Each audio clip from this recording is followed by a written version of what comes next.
બેસી રહેશો ને તો રોગનું ઘર થઈ જશે. અહીંયા દેવરાજ છે, નથી એની પાસે પૈસા, નથી એની પાસે પ્રતિષ્ઠા. જે માણસ પાસે પૈસા ન હોય, પ્રતિષ્ઠા ન હોય, તો એને જીવન દુષ્કર બની જાય છે. એટલા માટે જ ગુજરાતીમાં કહેવત છે કે નાણા વગરનો નાથિયો નાણે નાથા લાલ. 7 વાગે પૂરું કરી દો. ઘડિયાળ સામે છે, દેખાતી નથી. બોલો.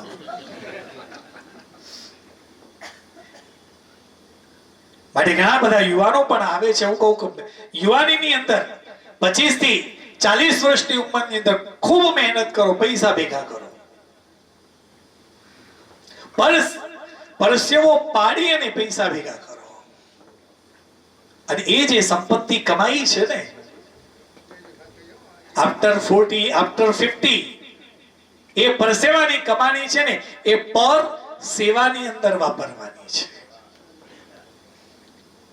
જે કંઈ પણ આપણા માટે છે એ તો રાખ્યું, બીજું થોડું થોડું સમાજ માટે કંઈક સારું થતું હોય ત્યાં ખર્ચ કરતા રહીએ. કહ્યું છે દેવરાજ નિષ્ફળ પુરુષ છે. અંતે દેવરાજે નક્કી કર્યું કે હવે મારે મારા નગરમાં રહેવું નથી. જે ગામની અંદર રહ્યો, જ્યાં એને ના પ્રતિષ્ઠા નથી, સંપત્તિ નથી, એ ગામમાં રહીને કરવાનું શું? આ વૃદ્ધાવસ્થાની અંદર ઘેરાયેલા, દુઃખથી ઘેરાયેલો આ દેવરાજ પોતાનું નગર છોડીને ચાલતો ચાલતો બીજા નગર તરફ જઈ રહ્યો છે. એક નગરમાં આવ્યો છે. એ ગામની અંદર આવ્યો. ગામની અંદર જોયું, મોટો સરસ દરવાજો હતો. આ દરવાજાની અંદર પ્રવેશ કરવા માટે જઈ રહ્યો છે. પ્રવેશ કર્યો. કોઈ મંદિરનો ઘંટારવ સંભળાયો છે. કોઈક વ્યક્તિને ઉભો રાખ્યો છે ને પૂછ્યું, ભાઈ આ કયું મંદિર છે? ત્યારે એ ગામના વ્યક્તિએ કહ્યું છે કે ભાઈ એ મંદિર નથી, એ શિવાલય છે. જે ગામની અંદર પ્રવેશ કરતા જ જો પહેલું શિવાલય હોય ને, તો સમજી લેવાનું કે એ ગામની અંદર સંસ્કાર સારા હશે. 2 મંદિર હોવા જોઈએ, એક રામજી મંદિર અને એક મહાદેવનું. પહેલા દરેક ગામની અંદર તમે પ્રવેશ કરો એટલે આ 2 મંદિર હોય, શિવાલય અને રામજી મંદિર. ત્યારે ગામના પાદરમાં રહેલા આ શિવાલયને એને જોયું. એ શિવાલયની અંદર પ્રવેશ કર્યો છે. ભૂખ્યો છે, તરસ્યો છે, થાકેલો, હારેલો આ દેવરાજ આ શિવાલયની અંદર ગયો છે. એને મહાદેવના દર્શન થયા છે. દેવરાજને થયું કે લાવને દર્શન કરી અને બેઠો છે કે હમણાં કોઈ આવે અને મને પ્રસાદના રૂપમાં કોઈક આપે, હું ભોજન કરું, મને પ્રસાદ મળી જાય. આ શિવાલયની અંદર પ્રવેશ કર્યો. શાંતિથી દર્શન કરી અને રાહ જોઈ રહેલો છે. આ શિવાલયની અંદર જ બાજુમાં એક જગ્યા હતી, ત્યાં શિવ મહાપુરાણની કથાનું પઠન થઈ રહેલું. તો ગામના બધા જ લોકો આની અને કથાનું શ્રવણ કરતા હતા. આ દેવરાજ પણ આ હારેલો, થાકેલો, દુખી દેવરાજ આ જે જગ્યાએ શિવ મહાપુરાણની કથા થતી હતી ત્યાં આવી અને બેઠો છે. નથી એને કથામાં રસ, થાકેલો છે, રાહ જોઈ રહેલો છે કે કોઈ આવે અને મને પ્રસાદ આપે. નથી એને કથામાં પ્રેમ, કારણ કે જીવનની અંદર કોઈ વખત શિવાલયની અંદર મહાદેવના મંદિરમાં ગયો જ નથી. કથા ચાલી રહેલી છે, આજુબાજુ એ ડાફેરા મારી રહેલો છે. આ ભૂખની પીડા, રોગોથી વ્યથિત થયેલો આ દેવરાજ આ કથા મંડપમાં જ એનું મૃત્યુ થાય છે.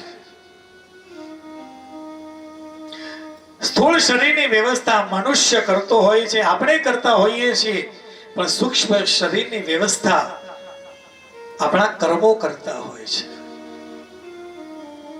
જેવા કર્મ કર્યા હોય ને એવી ગતિ આપણને પ્રાપ્ત થાય છે. સારા કર્મ કર્યા હોય તો સારી વ્યવસ્થા થાય, અને ખોટા કર્મ કરેલા હોય તો વ્યવસ્થા, કેવું શરીર મળે એ આપણને ખબર જ નથી. બધા જ આપણને છોડી દે છે, પણ આપણા કર્મો જે છે ને એ આપણને ક્યારેય છોડતા નથી. જીવનની અંદર જો ખોટા કર્મ કરેલા હશે ને તો એનું ફળ પણ ભોગવવું પડશે, અને જે સારા કર્મ કર્યા હશે ને એનું ફળ પણ આપણે ભોગવવું પડશે. મોટા ભાગે આપણે જોઈએ છીએ કે જે કરપ્શન કરતા હોય, ખોટી રીતે સંપત્તિ એકઠી કરતા હોય ને, એ બધા લોકો કથાઓ કરાવે ને નવચંડી કરે, અનુષ્ઠાન કરે કે જેથી આ પાપ ઓછું થાય, ન થાય. એવું નથી કે 100 રૂપિયાનો તમે પાપ કર્યું તો 100 રૂપિયાનું પુણ્ય કરીએ એટલે બેલેન્સ થઈ ગયું. નહીં, કર્મનો સિદ્ધાંત આખો અલગ છે.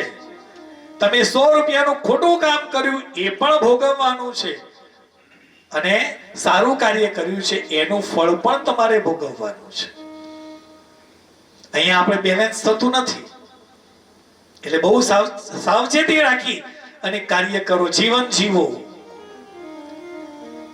તો સ્થૂળ શરીરની વ્યવસ્થા આપણે કરીએ, પણ સૂક્ષ્મ શરીરની વ્યવસ્થા એ આપણા કર્મો કરે છે. જેવા કર્મો એવી ગતિ, અને જેવા કર્મ કર્યા છે એવી પ્રમાણેની ગતિ રહે. ઘણા લોકો આવીને કે બાપજી અમારા વડીલનું મૃત્યુ થયું, એમને કઈ ગતિ મળી હશે? તો હું કહું છેલ્લે એમના મનમાં વિચારો કયા હતા? જે છેલ્લા વિચારો કર્યા છે એ ગતિ મળી હશે, એ જ શરીર મળે.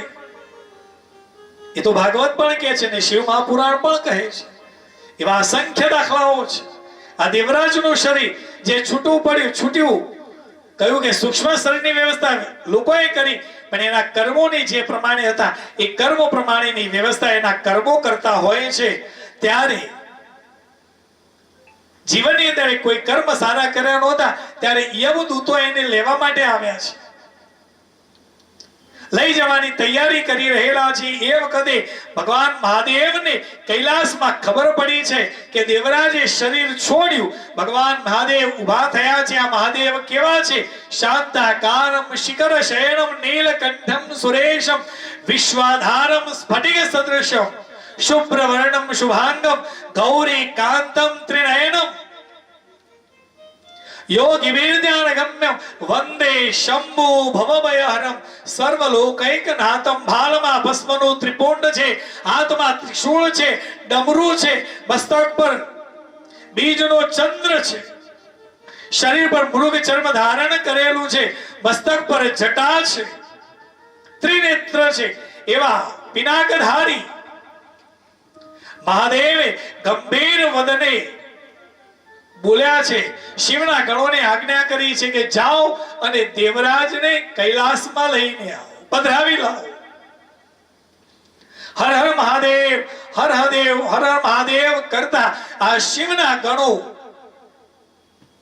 દેવરાજને લેવા માટે જાય છે. આ યમદૂતો દેવરાજને શરીરને લઈને જઈ રહેલા છે. એ વખતે મહાદેવના ગણોએ આવીને કહ્યું છે કે ઉભા રહો, આ દેવરાજને અમને સોંપી દો. ત્યારે યમદૂતોએ કહ્યું છે કે જીવનની અંદર દેવરાજે કોઈ સત્કર્મ કર્યું નથી. એને એટલા પાપકર્મ કર્યા છે કે એ પાપકર્મની સજા અમે કેટલા વર્ષો સુધી આપીશું ને ત્યાં સુધી એના પાપ નાશ નહીં પામે. અમે એને મારતા મારતા લઈ જઈશું, ઢસડીને લઈ જઈશું. એને જીવનની અંદર કોઈ સત્કર્મ કર્યું નથી. શિવના ગણોએ કહ્યું કે શિવાજ્ઞા છે, દેવરાજને અમને સોંપી દો. જ્યારે યમદૂતોએ ને શિવ ગણોએ કહ્યું કે અમને સોંપી દો, શિવની આજ્ઞા છે, યમદૂતોએ આ દેવરાજને શિવના ગણોને આપ્યા છે. આ શિવના ગણો લઈ આ દેવરાજને કૈલાસ પર આવ્યા છે. કૈલાસ પર આવી મહાદેવના પરમાત્માનું જે દિવ્ય સ્વરૂપ છે એના દર્શન કરી અને દેવરાજ સાષ્ટાંગ દંડવત કરે છે. કહે છે કે પ્રભુ મને આપના દર્શન થયા, આપે મને મુક્તિ આપી, પણ મેં જીવનની અંદર કોઈ સત્કર્મ કર્યું તો મને મુક્તિ કેવી રીતે મળી? મને આપનું દર્શન કેવી રીતે થયું? ત્યારે જ્યારે આ દેવરાજે આ પ્રશ્ન કર્યો ત્યારે ભગવાન મહાદેવ કહે છે કે દેવરાજ સાંભળ, તારા જીવનની અંદર તે એક પણ પુણ્ય કર્યું નથી, પણ હે દેવરાજ તારા માતા પિતા હતા ને એ મારા ભક્ત હતા. એમને મારા મંત્રનો જપ કર્યો છે, એમને મારી પૂજા કરી છે. એ દરેક શિવાલયની અંદર જઈ મારા ઉપર અભિષેક કરતા હતા, મારા નામનો જપ કરતા હતા. એ મારા પરમ ભક્ત હતા. આ તારા માતા પિતાના પુણ્યના ફળ સ્વરૂપે તું અંત સમયે શિવ મંદિરમાં આવ્યો, શિવ મંદિરમાં આવ્યો, તારા કાનની અંદર શિવ કથાના શબ્દો પડ્યા, માટે તને કૈલાસ ધામની પ્રાપ્તિ થઈ છે. આ મહાદેવ કોને કહી રહેલા છે? દેવરાજને કહી રહેલા છે. ધન્ય શિવ પુરાણસ્ય કથા પરમ પાવની યસ્યા શ્રવણ માત્રેણ પાપિયાન વિમુક્તિભા. હે દેવરાજ, આ કથા એ પરમ પાવની છે. તારા જીવનની અંદર કોઈ સત્કર્મ નહોતું, પણ તારા માતા પિતાનું પુણ્ય ઉદય થયો અને એમને જે મારી ભક્તિ કરી હતી, જેના પ્રતાપે તું તારું નગર છોડી આ બીજા નગરમાં આવ્યો, શિવાલયની અંદર આવ્યો. આ શિવાલયની અંદર આવી તે મારા દર્શન કર્યા. ભલે તે ભાવથી દર્શન કર્યા કે ન કર્યા, પણ તું આવ્યો, તારા કાનની અંદર શિવ મહાપુરાણની કથાના શબ્દો પડ્યા ને,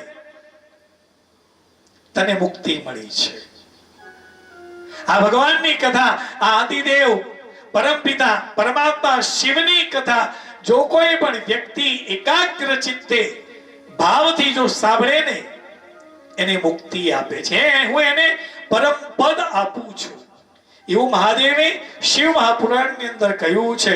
સદા શિવ મહાસ્થાનમ પરમ ધામ પરમ પદ. દેવરાજને મુક્તિ આપી છે. હું ઘણી વખતે કહું છું, આપણા સંતાનો સત્કર્મ કરે કે ન કરે, એ ભગવાનના મંદિરમાં જાય તો શ્રેષ્ઠ. આપણે સંસ્કાર આપ્યા હશે તો એ મંદિરમાં જવાનો જ છે, પણ કદાચ એ ન જાય, પણ માતા પિતાએ જો ભગવાનનું નામ લીધેલું હશે ને, તો એનું ફળ એના સંતાનોને મળે છે. બોલો નમઃ શિવાય. માટે કહું છું, આપણે જો ભક્તિ કરેલી હશે ને, એનું ફળ આપણા સંતાનોને મળે છે. અને શિવ મહાપુરાણ તો ત્યાં સુધી કહે છે કે અત્યારે તમે જે કંઈ પણ સુખ સંપત્તિ કે સ્વર્ગનો આનંદ લઈ રહેલા છો ને, એમાં તમારી કોઈ જ મહેનત નથી. એ તમારા વડવાઓની, તમારા જે વડવા પૂર્વજો છે ને, એમની ભક્તિના પ્રતાપે આજે આપણે સુખી છીએ, સંપન્ન છીએ, ગાડીઓમાં ફરીએ, ખૂબ સુંદર બંગલામાં રહીએ, એસીની અંદર રહીએ છીએ. એની પાછળનું કારણ આપણા વડીલોની મહેનત છે. એમને જે પુણ્ય કર્યા છે ને, એનું ફળ આપણે ભોગવી રહેલા છીએ. તો આપણે આપણા સંતાનો માટે કંઈક કરીને જવું હશે તો આપણે પણ એટલી ભક્તિ કરવી પડશે. આ વાત સાથે આજના પ્રથમ દિવસનું આપણું આ સેશન એ આપણે પૂર્ણ કરીએ છીએ. આવતીકાલનો સમય જે આપણને કહેલો છે 8:30 વાગે, 8 વાગે, હા 8 થી 12, તો એ સમયસર આપણે અહીંયા હોલની અંદર આવી જઈશું અને કથાની અંદર આપણે પ્રવેશ કરીશું. બોલીએ શ્રી સોમનાથ મહાદેવ કી જય, કાશી વિશ્વનાથ મહાદેવ કી જય, કૃષ્ણ કનૈયા કી જય, ઉમિયા માત કી જય. ઓ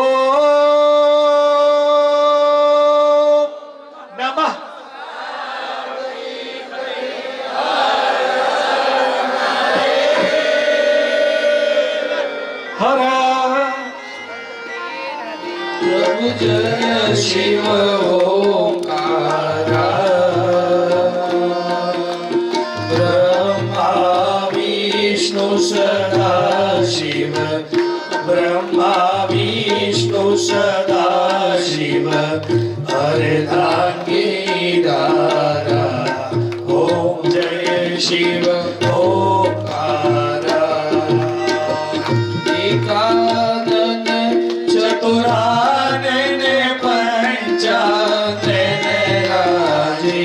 शिव पंचानन राजे. हंसासन गरुडासन, हंसासन गरुडासन, वृषवाहन साजे. ओम जय शिव ओंकारा.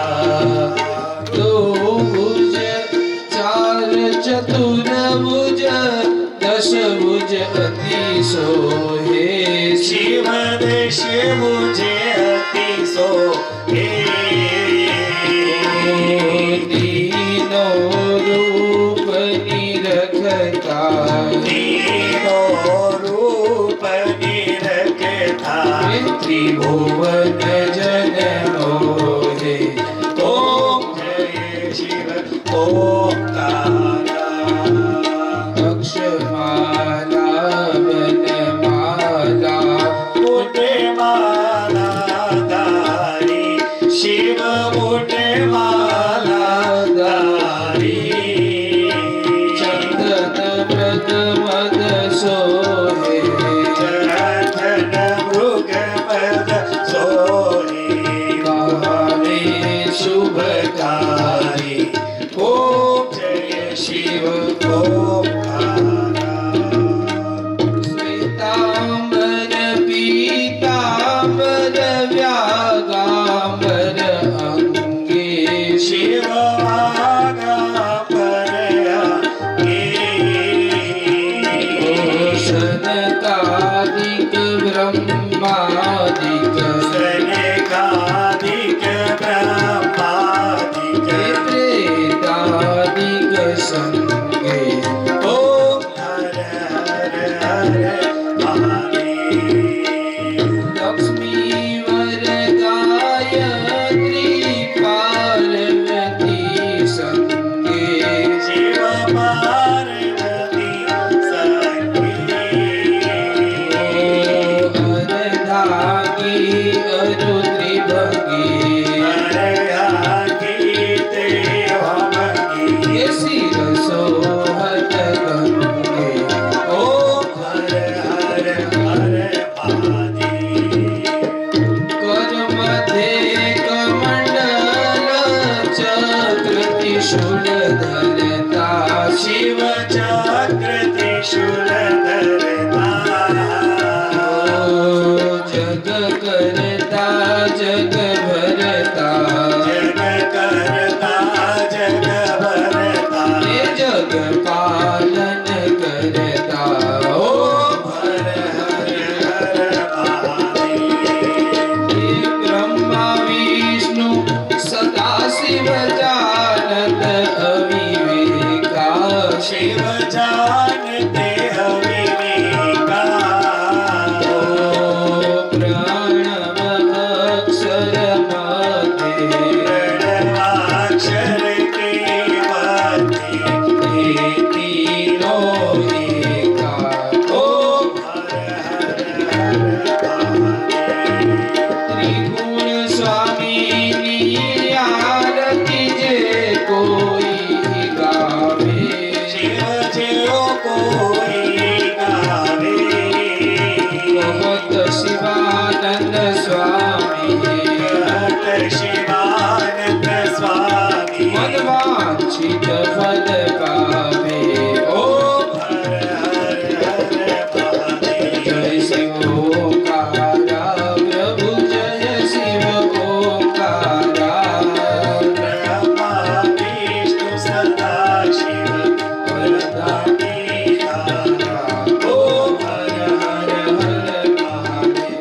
ઓમ હર હર હર મહાદેવ ઓમ હર હર હર મહાદેવ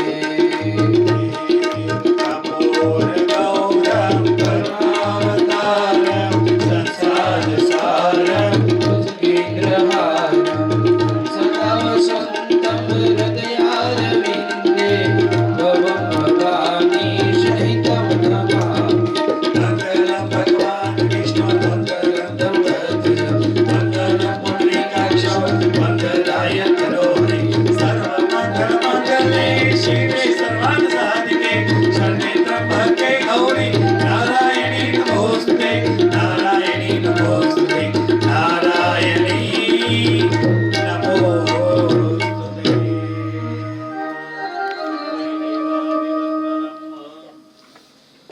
દેવ દેવતા વિવંદનમ ચારે દિશામાં અગ્નિ આપો સર્વદેવતાભ્યો નમઃ આરતીકં સમર્પયામિ ઓમ जगनेन जगन्मय सप्तदेवास्तानि सर्वाणि प्रथमान्यासन्न तेहनाकं महिमानः पूर्वे साध्याः सन्ति देवाः नानासुगन्धपुष्पाणि भवानि च पुष्पाञ्जलि मया दत्त परमेश्वर मन्त्रहीनं क्रियाहीनं भक्तिहीनं सुरेश्वर यत्पूजितं मया देव परिपूर्णं तदस्तु मे।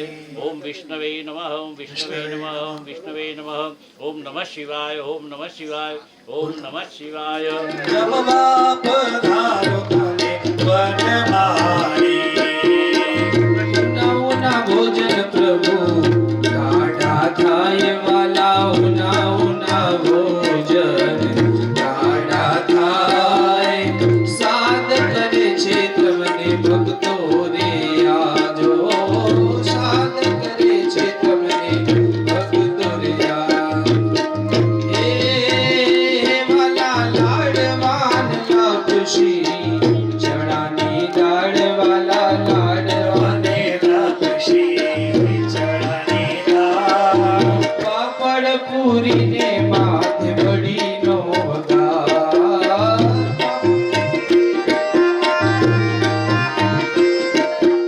એ વાલા શેરીએ ને ગલીએ વડાવો સાદ વાલા શેરીએ ને ગલીએ વડાવો સાદ ના લીધો હોય તો તમે લેજો પરસાદ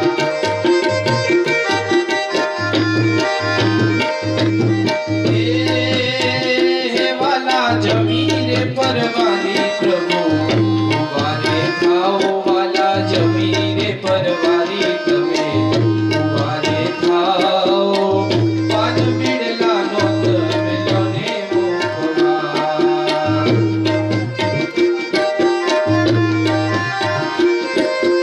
એ વાલા ચાર ભુવનમાં થાળી રે થાય વાલા ચાર ભુવનમાં થાળી રે થાય ભૂતનાથ ચરણે અખૈયો રે ગાય ભૂતનાથ ચરણે અખૈયો રે ગાય શિવ કથામાં હોય થાળી મારા હર મંદિરમાં હોય થાળી જમવા પધારો તમે જટાધારી જમવા પધારો તમે જટાધારી એ વાલા જમવા પધારો મારા જટાધારી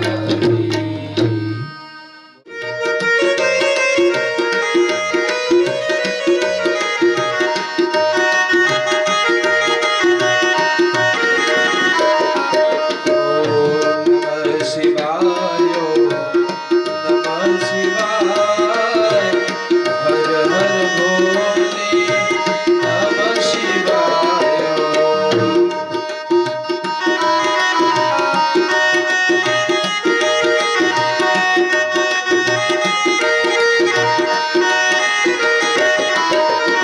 ઓ વિશ્વેશ્વરાય શિવ વિશ્વેશ્વરાય હર હર ભોલે નમઃ શિવાય વિશ્વેશ્વરાય શિવ વિશ્વેશ્વરાય હર હર ભોલે નમઃ શિવાય નમઃ શિવાય નમઃ શિવાય હર હર ભોલે નમઃ શિવાય નમઃ શિવાય નમઃ શિવાય હર હર ભોલે નમઃ શિવાય રામેશ્વરાય શિવ રામેશ્વરાય હર હર ભોલે નમઃ શિવાય રામેશ્વરાય શિવ રામેશ્વરાય હર હર ભોલે નમઃ શિવાય નમઃ શિવાય નમઃ શિવાય હર હર ભોલે નમઃ શિવાય નમઃ શિવાય નમઃ શિવાય હર હર ભોલે નમઃ શિવાય